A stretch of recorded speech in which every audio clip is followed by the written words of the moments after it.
Today on Fix and Flip Friday, we're going to talk about what to do if you're doing your fix and flip, all of a sudden the temperature gets cold, the pipes break, and the house floods. That just happened to us here this week.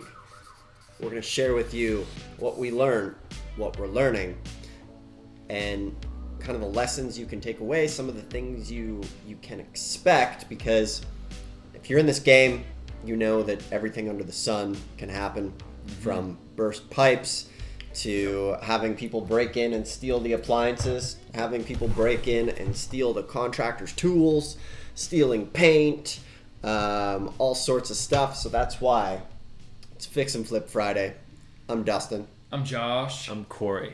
We're the Wholesaling Daily Show. Yeah. If you're new to the podcast, thank you for tuning in. We talk about wholesaling, tax liens and deeds, fix and flips, real estate in general, how to build a team, how to scale, and we're also documenting our path as we try to do $1 million in deals this year. We bring you the good, the bad, and the ugly. Oh. I'm just kidding, Josh. We have a lot of fun bringing it and sharing it with you. So one of the things today is kind of the importance of making sure you have home insurance on your property. And it needs to be a protocol that immediately happens when you buy the property, because things can happen and they can happen fast.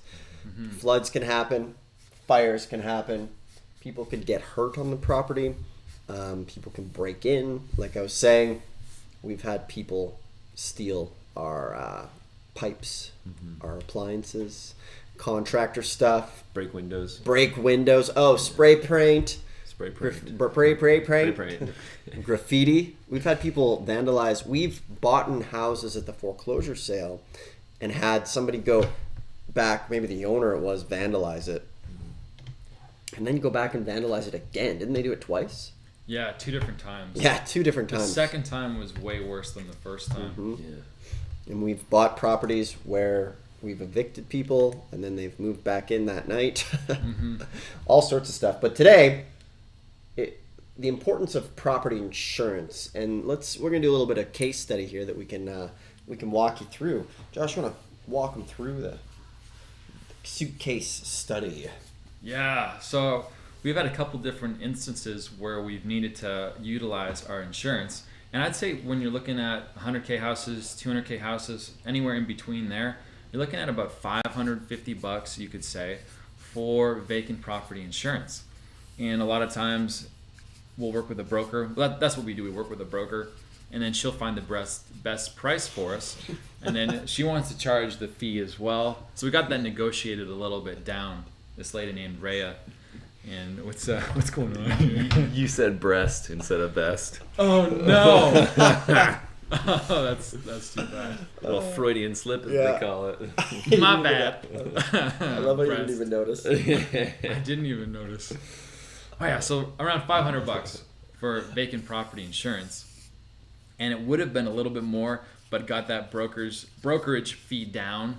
So you can always try and negotiate that if you're going to be doing bulk or any kind of massive orders. And the first time we had to utilize it was someone broke into a house, and they damaged all the windows. They did some stuff with the plumbing, spray paint, all this kinds of stuff.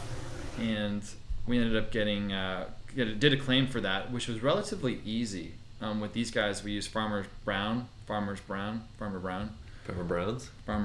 something like that. Somewhere there. Farmer Brown something. Insurance.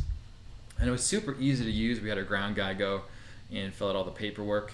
Later than that, after that, we had a contractor who had a whole bunch of his tools stolen from the work site. We got insurance on that.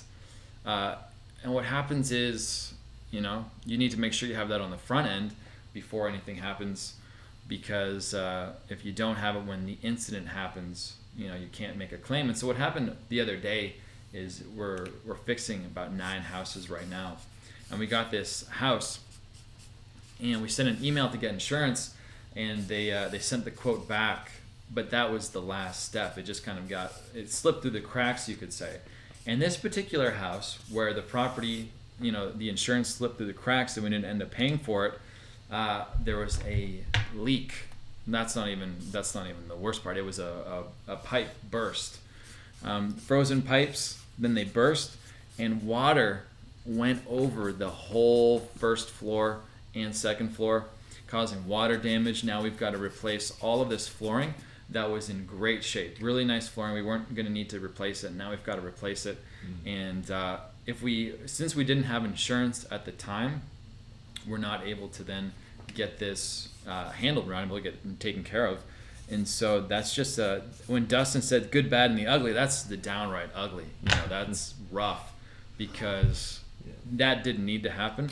And so it's just a reminder to us to make sure you never let these little things slip through the cracks. So we got insurance on it, of course, but it's not going to help us with that particular situation. Something else that is interesting is I think you want to level or kind of look at the scenarios and decide, is it worth it to make a claim? Because if you're looking at a small amount, what I've noticed is our deductible went from $500 up to $2,500. We've done a couple claims since then.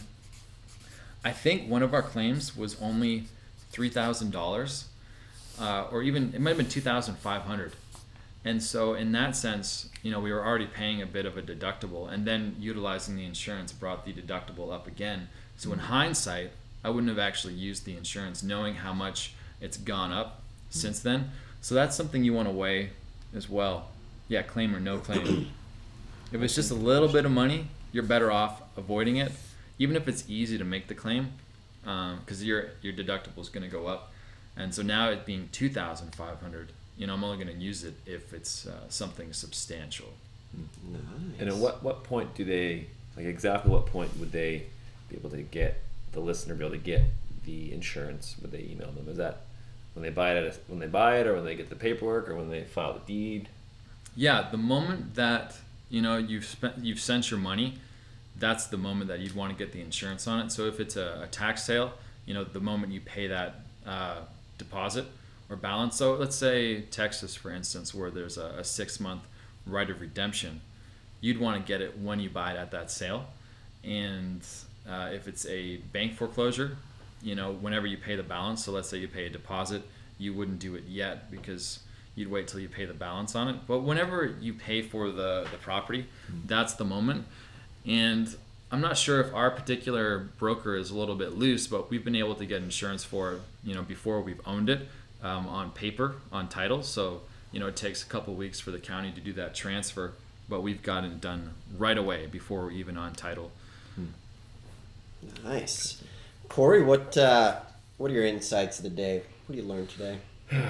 Today, for all those out there who are advertising for deals, today one of our Facebook accounts got shut down, and that kind of put a heavy damper on my morning. I also couldn't purchase a movie ticket, which wasn't really part of it, but that also made me upset. And then I looked and checked my Facebook or my email, and then that account got shut down. So it's I guess it's just a reminder that anything can happen. And with this conversation of insurance, we didn't expect, no one expects pipes to break on Hillside, on our property. We didn't expect that to happen, but it happened, and it was unexpected. And not having insurance was unexpected because we thought we had done all the proper steps. So with the account getting shut down this morning, it just makes you think about keeping good tabs on everything to make sure everything's flowing properly and all the systems are a go. But 2, just kind of mentally preparing yourself for the unexpected. So if you're in a cold city, pipes will break eventually, no matter what. And if you're running ads, an account will probably get shut down at some point. And if you're doing direct mail, a campaign will probably fail, and most likely. And cold calling, you will probably get yelled at, or people will threaten you. And it's just important to keep that in the back of your head so you're not completely just leveled when you get hit with that stuff. So. Yeah, I think my tip of the day will be adding on to what Corey said is remember when you're doing this, there's going to be people that are going to, if you're sending mail, if you're calling people, they're going to be mad, right? There's a lot of people out there that are unstable, and they're going to call you every name under the sun. We actually have a file of funny voicemails of people They're calling us golden. back, like people freaking out, right? And that's just comes with the territory. Like, you know, unfortunately, there's people out there that just aren't in the best mental spot, and you're gonna have to deal with their wrath. And don't take it personally. They're gonna send you nasty emails. They're gonna leave you nasty voicemails. They're gonna call you nasty things over the phone, and they're probably gonna threaten you sometimes. You come near my house, I'm gonna kick your ass. Seriously, they're gonna threaten you sometimes, and it just comes with the territory. So just put on a shell, and don't take it personally. Just let it beat off you like water. Yeah. And remember, if you're listening to the podcast, please leave us a review. It would be great. If you're watching on YouTube, please go ahead, subscribe, hit that like button. Helps out. And if you are a wholesaler or real estate investor and you are looking to add extra wholesale leads or real estate leads, we have a cold calling sales floor that produces hot quality phone verified leads for investors all over the country. Yeah. And we are able to do that cheaper than direct mail, and it's higher qualified, saves you the time and pain of having to set yourself up a cold calling sales floor. So if you're interested in working with us, visit modernrei.com, check out the details there. If you're watching on Instagram or YouTube, type the word lead into the comments below, Facebook as well, and we'll get you more information on that. This has been Fix and Flip Friday. We will see you next week. Peace. See you, everyone. Get that insurance. Insurance for days. Get that vacant property insurance. Insurance for days.